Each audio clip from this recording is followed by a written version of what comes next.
हमारे पास एक मिसाल है, एक कुरियर की एग्जांपल है। आपने कुरियर भेजा है, आप कुरियर कंपनी के पास उसको पैक कर दिया किसी पैकिंग मटेरियल से। अब वो कुछ भी हो सकता है, वो एक कार्डबोर्ड का बॉक्स हो सकता है, वो एक पॉलिथीन बैग हो सकती है, कुछ भी हो सकता है अकॉर्डिंग टू दी पार्सल। ऐसे ही होगा फर्स्ट स्टेप पे, ऐसे ही होगा। अच्छा, जिसको समझ में नहीं आया ना उन सबकी आवाज आनी चाहिए, बाकी जो खामोश है फिर मैं समझ लूंगा कि उनको समझ में आ गया। रैप करते हैं या दोबारा से पैक करते हैं अपनी कंपनी की पैकिंग के अंदर, और वो आगे उसको सील करके बाकायदा उसको सील किया जाता है। उसके ऊपर एक सील इंक्लोज की जाती है, जिसके बेसिस पे वो आइडेंटिफाई हो सकता है कि जो है ये किसी ने खोला तो नहीं है ड्यूरिंग ट्रांसपोर्टेशन। सो वो सारा डेटा सारा एंड यूजर के पास पहुंच गया। अब यूजर को पार्सल, एक मिसाल है, उसने अपना कोई कुछ मंगाया, कीबोर्ड मंगाया, लैपटॉप मंगाया। अब उसको वो लैपटॉप यूज कर रहा है, तो वो डायरेक्ट तो यूज कर सकता है यूज। अब उसको क्या करना पड़ेगा, अनबॉक्स करना पड़ेगा, और अनबॉक्स करने के बाद वो अपने लैपटॉप को बाहर निकालेगा और उसको यूज करना शुरू कर देगा। हमारे पास डेटा में भी सेम चीज होती है। जब हम डेटा को ट्रांसपोर्ट कर रहे होते हैं ना, from one medium to another, एक जगह से दूसरी जगह आप डेटा भेज रहे हो, तो आप उसको ऐसे नहीं भेजते, ठीक है। आप उसको प्रॉपर एक फॉर्मेट के अंदर इनकोड आपका डेटा होता है। एक मिसाल है कि मेरे पास यूजुअली जो डेटा होता है हमारी लैंग्वेज के अंदर, वो कौन से फॉर्मेट में होता है, जावा स्क्रिप्ट का कोई एक ऑब्जेक्ट होता है, ठीक है। बट क्या जावा स्क्रिप्ट का जो ऑब्जेक्ट है वो दूसरी लैंग्वेज को पता है? एक मिसाल है, अभी जो हम लोग कर रहे हैं ना, इसमें क्या था कि हम उसको अपने कुरियर को अनबॉक्स कर रहे थे, और ऐसे ही हम जब डेटा भेज रहे होते हैं, मतलब हम कुरियर भेज रहे हैं, कॉन्सेप्ट सेम ही है। ट्रांसपोर्टेशन के अंदर हम नेटवर्क पैकेट्स बोलते हैं इनको। सो जब हम कुरियर भेज रहे होते हैं या हम जब डेटा भेज रहे होते हैं, तो उसको किसी बॉक्स के अंदर पैक कर देते हैं या उसको सील कर देते हैं और फिर भेजते हैं। अभी भी अगर नहीं समझ में आता आप लोगों के, तो कोई मसला नहीं, मैचिंग की है तो उसके अंदर ये है कि बस आप लोग ये समझ लें कि हमें डेटा पास करना होता है जब भी हम फैच करें। इतना क्लियर है? बस जब भी डेटा फैच करते हैं तो पास करना होता है। जब हम पोस्ट का एंड पॉइंट देखेंगे ना, डेटा भेजते कैसे हैं फ्रंट एंड से, तो ये वाली बात आप लोगों को बिल्कुल क्लियर हो जाएगी। और जब बैकएंड के ऊपर आएंगे, जब और सारी चीजें क्लियर हो जाएंगी। यहाँ पे किसी ने पहले से बैकएंड पढ़ा हुआ है? यहाँ पे राइट नाउ कौन सी कॉल हो रही है, कौन सी एपीआई की कॉल हो रही है? पीछे से आवाज नहीं आ रही। DOS पता नहीं क्या नाम है। कौन सी कॉल हो रही है? सेकंड लास्ट कौन सा मेथड है एपीआई का? गेट बोल रहे हैं, सही। So, अगर ये गेट की कॉल नहीं होती तो मेरे पास यहाँ पर लिखा हुआ होता मेथड। कैसे? ऐसे देखें, यहाँ पे आ रही है ना इंटेलिजेंस के अंदर, और हम यहाँ पर मेथड बता देते हैं। गेट भी बता सकते हैं, हम हार्ड कोड भी कर सकते हैं, ऐसा कोई मसला नहीं है कि गेट करते हुए हमने बता दिया। या हम ये भी बता सकते हैं कि पोस्ट भी है हमारे पास, और डिलीट होती तो यहाँ पर लिखा हुआ होता है उसका मेथड, ठीक है। हमको फैच में कोई इशू नहीं है। बाइक के अंदर हमारे पास ना बहुत सारे ऑप्शन होते हैं, या तो हम उसके थ्रू गाइड भी कर सकते हैं, या हम पार्सल भेज सकते हैं, या मंगवा भी सकते हैं, ऐसे ही होता है। तो उसके अंदर हमारे पास क्या होता है, हमारे पास जब हम एपीआईज बनाते हैं, तो एपीआईज के भी ना बहुत सारे मकसद होते हैं कि हमने किस मकसद के लिए एपीआई बनाई है। यूजुअली 4 होते हैं, 4 के अलावा होते भी नहीं। क्या होता है? सबसे पहला होता है गेट। गेट के नाम से हमें पता लग रहा है कि जब भी गेट की एपीआई के मेथड की बात होगी, तो हम कोई ना कोई डेटा एपीआई के थ्रू मंगवा रहे होंगे आपके पास। पोस्ट में क्या होगा, उसके नाम से पता लग रहा है कि जब हमें सर्वर के ऊपर डेटा भेजना है एपीआई से। एक मिसाल है कि अभी हमने टू डूज फैच कर ली, बट व्हाट इज कि हम अपनी एप्लीकेशन के अंदर ऐसी फंक्शनैलिटी डालते हैं कि उसके अंदर टू डूज हम पोस्ट करते हैं अपने सर्वर पे। तो टू डूज जब हम यहाँ से भेजेंगे तो कौन सा मेथड यूज करेंगे? पोस्ट का। और अगर किसी टू डू के अंदर अपडेट कर दिए तो कौन सा मेथड यूज होगा? हमारे पास उस वक्त पुट का मेथड यूज होता है। और अगर कोई टू डू डिलीट कर दिए, जब हमारे पास टू डू हमने कंप्लीट कर ली, तो कौन सा मेथड होगा? डिलीट। तो ये होता है get, post, put and delete. ये 4 मेथड होते हैं हमारे आपसे कॉल करते हैं। ये जो मेथड्स भी होते हैं ना, ये भी आपको कौन बताएगा? जो एपीआई प्रोवाइडर है आपको, जिसने एपीआई दी है, वो डॉक्यूमेंटेशन में आपको लिख के बताएगा कि भाई हमारे पास जो एपीआई है इसका मेथड ये है। अगर वैसी कोई पोस्ट मेथड पे ऐसी कोई एपीआई नहीं है तो वो आपको बता देगा 404 नॉट फाउंड। या आपको सिंपल अल्फाज में ये है कि वो आपको बोल देगा कि उसको एपीआई नहीं मिली, जबकि गेट यूज है। और कोई बताएगा? मुझे करना भी नहीं होता। मतलब ये ऑप्शनल प्रॉपर्टी हो गई। और क्या पढ़ा था? ये रहा यूज इफेक्ट। क्या होता है जी सर? क्या फंक्शन होता है, क्यों यूज करते हैं हम वेबसाइट में?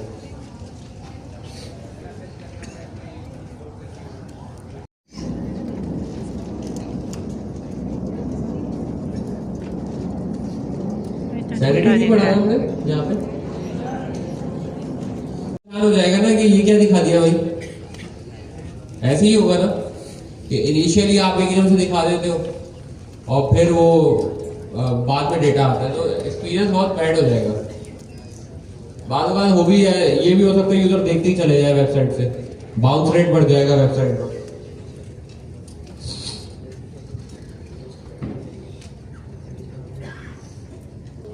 एक डेटा पहले आए और लोड बाद में, वेबसाइट लोड बाद में। कुछ ऐसा सोच रहे थे, इतने में रिएक्ट ने हमें क्या बोला कि भाई आप टेंशन नहीं लो, मैं देख लूंगा।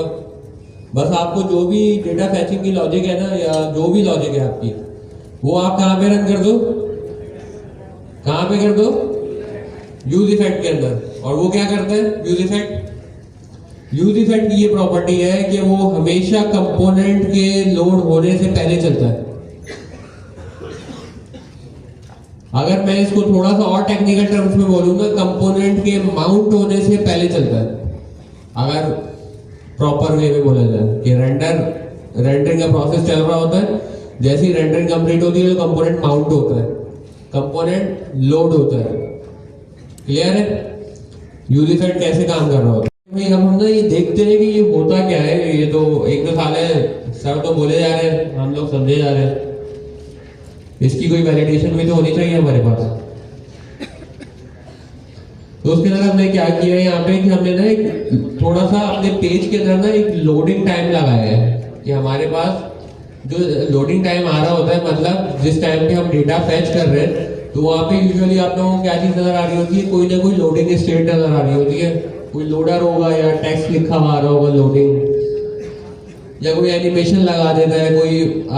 इन दी मीन टाइम आपके पास वो डेटा लोड हो रहा है, वो आपको कोई और चीज दिखा सकता है। यूजुअली एड्स दिखाए जा रहे होते हैं ऐसे टाइम पे जब डेटा लोड हो रहा होता है।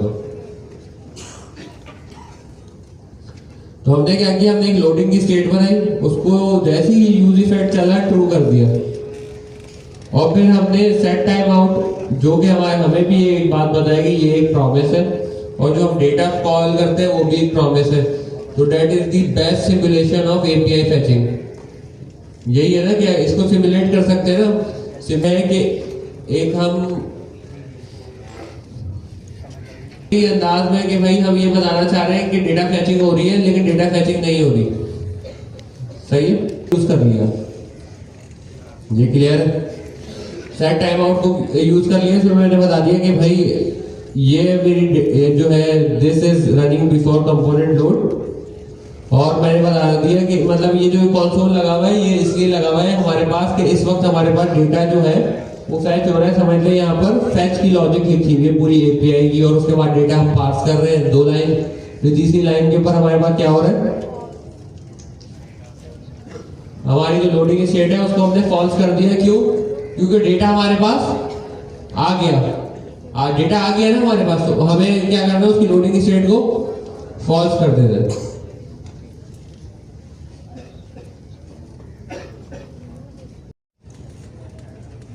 क्लियर है? आप लोगों ने ना आज जाके अपना लिंक्डइन का फीड खोला, फीड्स का पेज, वहां पे सबसे पहले क्या होगा, लोग है ना हमारा नेट से वो चलता है, पोस्ट नजर आ रही है। जो कैसे नजर आई हमें कि अभी जो एक मिसाल है, जैसे पेज लोड हुआ तो उस वक्त कोई एपीआई फैच हुई होगी, हमारे पास सारी पोस्ट लेके आ गई।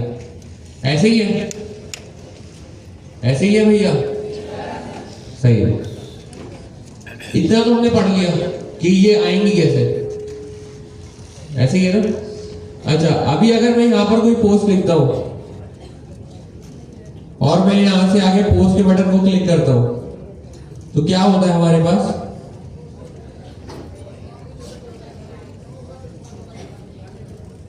मैं नहीं, सिंपल सा अभी फंक्शनैलिटी को छोड़ देते हैं, अभी समझते हैं कि हो रहा क्या है, बिहेवियर देखते हैं, अचीव क्या करते हैं।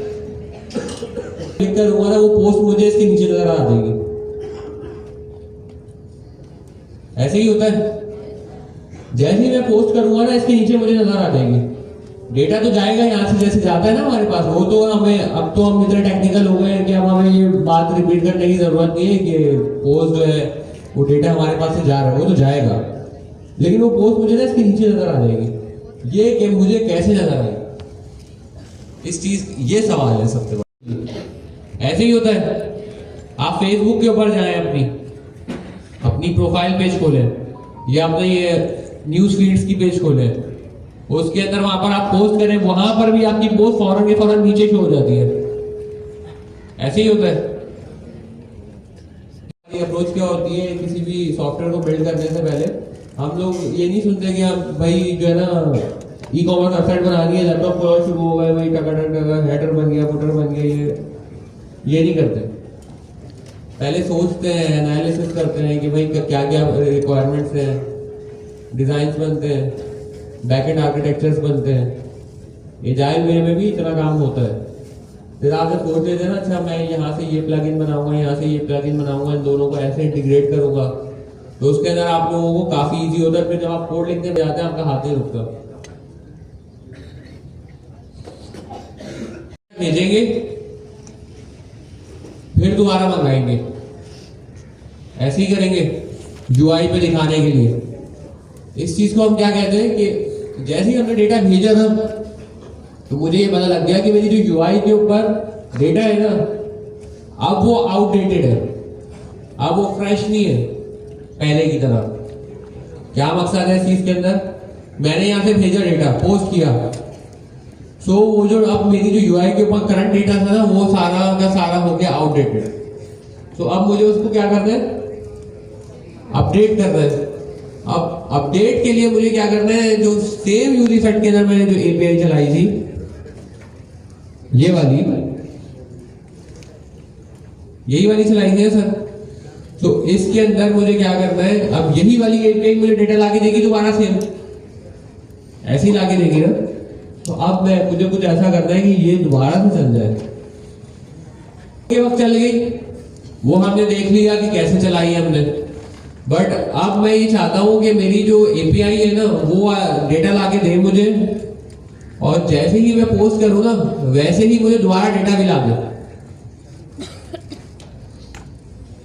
अब हमारी प्रॉब्लम स्टेटमेंट में हम समझ गए, पहुंच गए हैं कि भाई अब हमें जो मसला सॉल्व करना है ना, वो ये है कि डेटा हम जैसे ही पोस्ट करें, डेटा फैच हो जाए।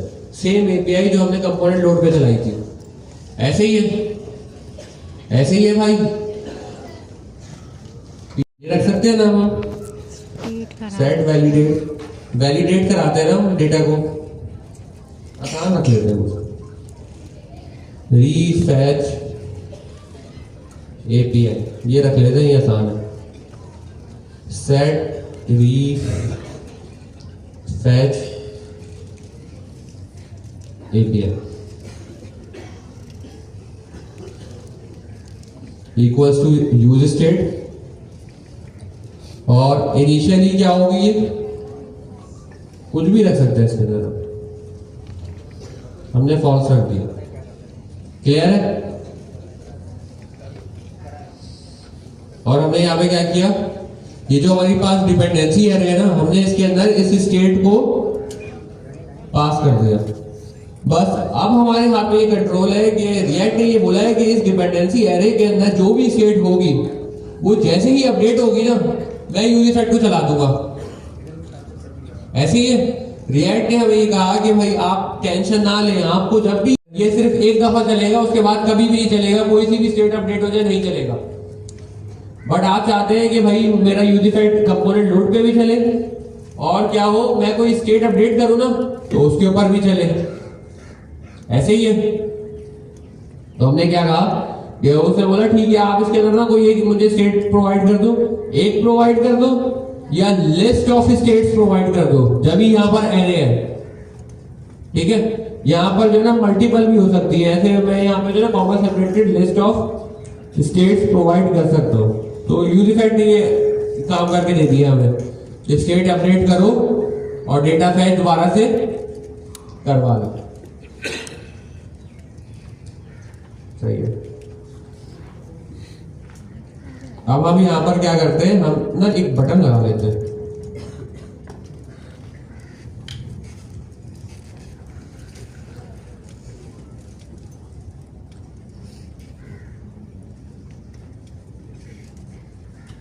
Button रीफैच data. क्लियर है?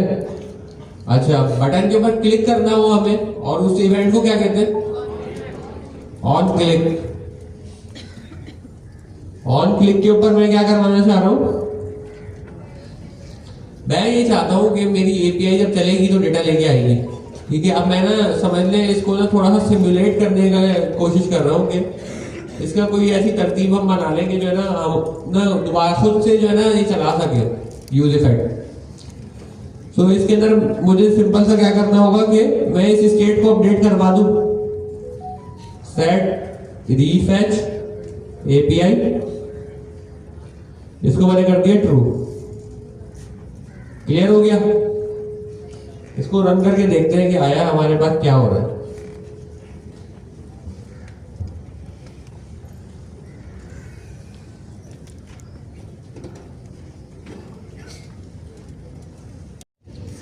फिर से गड़बड़।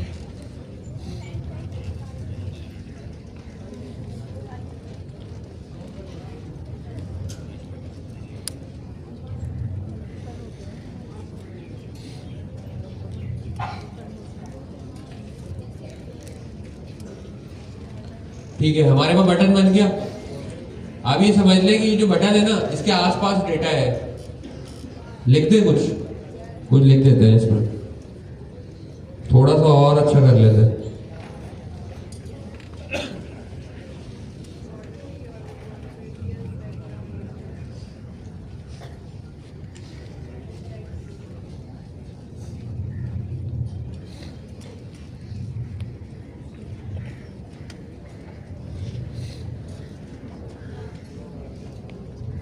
लिखे मैं जरा बात लिखा आया मेरे पास, लोडिंग लिखा हुआ आया कि भाई अभी आप रुक जाए, अभी आप लोडिंग स्टेट देखें, मेरे पास डेटा अभी फैच हो रहा है।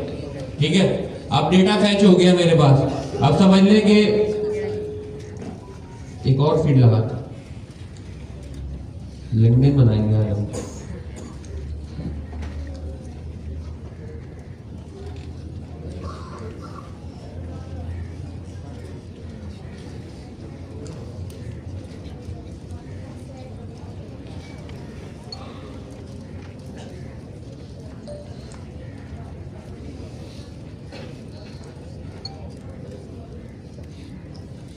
अब हमारे पास क्या आ गया, पहले नंबर पे डेटा आ गया, दूसरे नंबर पे क्या चीज है, इनपुट फील्ड है, लास्ट में क्या है हमारे पास, समझ लीजिए ये पोस्ट डेटा का फंक्शन है, बटन है सभी, इसको पोस्ट डेटा कर देते हैं। अब ये हो गया पोस्ट डेटा। अब हमने क्या किया, हमने पेज लोड किया। अब सबसे पहले क्या हो रहा है हमारे पास, लोडिंग हो रही है। लोडिंग का मकसद, अब यूजर को तो पता लोडिंग हो रही है, हमारे लिए क्या हो रहा है, डेटा फैच हो रहा है। जब तक हमने यूजर को लोडिंग दिखा दी। अब जैसे ही लोडिंग कंप्लीट हुई हमारे पास पेज खुल गया। अब जैसे ही मैं इसके अंदर कुछ भी लिखता हूँ, एक मिसाल है, मैंने लिखा कि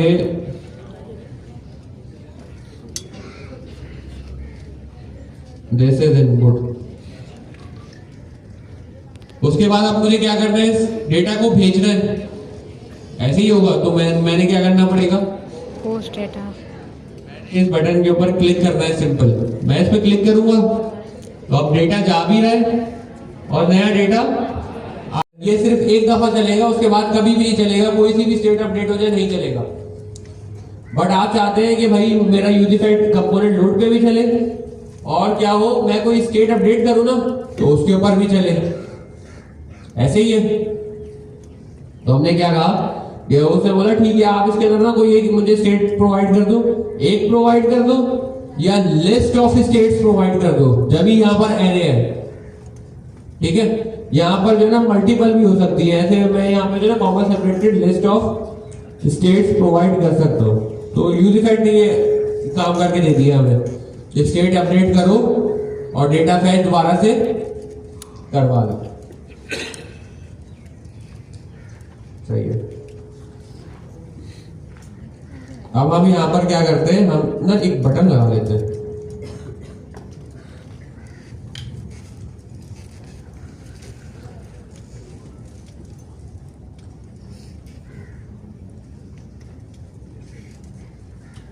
बटन रीफैच डेटा, क्लियर है। अच्छा, बटन के ऊपर क्लिक करना हो हमें और उस इवेंट को क्या कहते हैं, ऑन क्लिक। ऑन क्लिक के ऊपर मैं क्या करवाना चाह रहा हूं,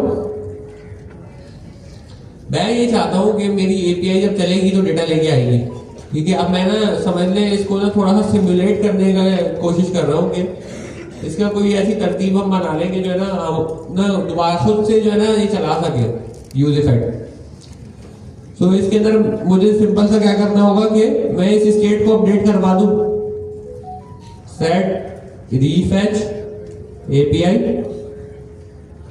इसको मैंने कर दिया ट्रू। क्लियर हो गया। इसको रन करके देखते हैं कि आया हमारे पास क्या हो रहा है।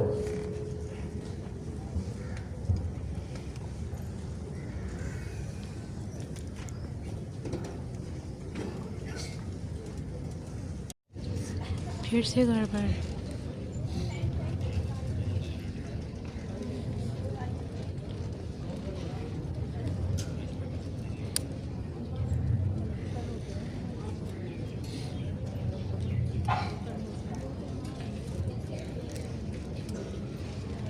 ठीक है, हमारे पास बटन बन गया।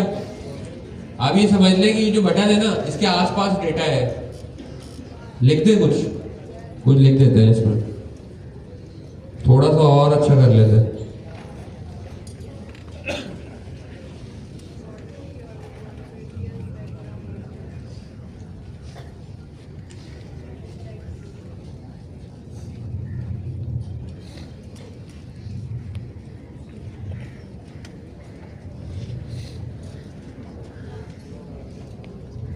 लिखी मैं जरा बात लिखा आया मेरे पास, लोडिंग लिखा हुआ आया कि भाई अभी आप रुक जाए, अभी आप लोडिंग स्टेट देखें, मेरे पास डेटा अभी फैच हो रहा है, ठीक है।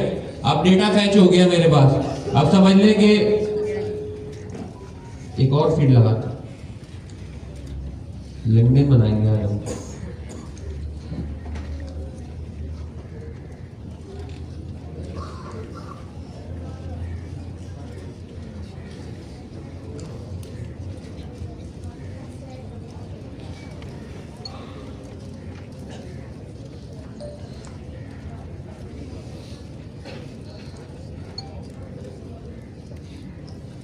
अब हमारे पास क्या आ गया, पहले नंबर पे डेटा आ गया, दूसरे नंबर पे क्या चीज है, इनपुट फील्ड है, लास्ट में क्या है हमारे पास, समझ लीजिए ये पोस्ट डेटा का फंक्शन है, बटन है, सॉरी इसको पोस्ट डेटा कर देते हैं।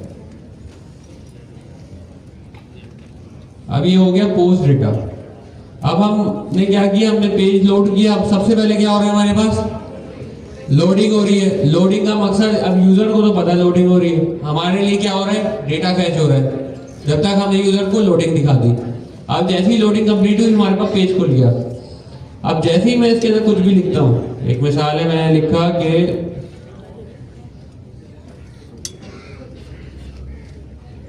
दिस इज इनपुट, उसके बाद अब मुझे क्या करना है, इस डेटा को भेजना है। ऐसे ही होगा तो मैंने क्या करना पड़ेगा, पोस्ट डेटा। इस बटन के ऊपर क्लिक करना है, सिंपल। मैं इस पे क्लिक करूंगा तो अब डेटा जा भी रहा है और नया डेटा। आप साइड में छोटा सा लोडर दिखा देते, पूरे पेज के ऊपर नहीं दिखाते। जैसे आप लोगों ने अपने लिंक्डइन के अंदर देखा होगा ना कि इनिशियली जब डेटा आपके पास है लेकिन आउटडेटेड है, लेकिन डेटा तो है ना दिखाने के लिए, तो जब आपके पास पोस्ट जा रही होती है ना, पूरे पेज पे लोडर नहीं घुमाते। आप क्या करते हो, उस इनपुट फील्ड के बराबर में छोटा सा लोडर दिखा देते हो और एक एकदम से जैसे ही वो पोस्ट हो जाती है तो वहीं पे टिक बना हुआ आ जाता है और फिर वो पोस्ट जैसे ही टिक आता है उसके नीचे नजर आ जाती है। सो दैट इज हाउ हम अपने यूज इफेक्ट को बार बार रन करवा सकते हैं अपनी मर्जी के हिसाब से। उसको कैसे, ये वो जो डिपेंडेंसी एरे हमारे पास है उसके अंदर हम ऐसी स्टेट रख दें और उसको बार बार अपडेट करते रहे। हमने वो जो स्निपेट लिखा हुआ उसके थ्रू कैसे बनाते थे हम,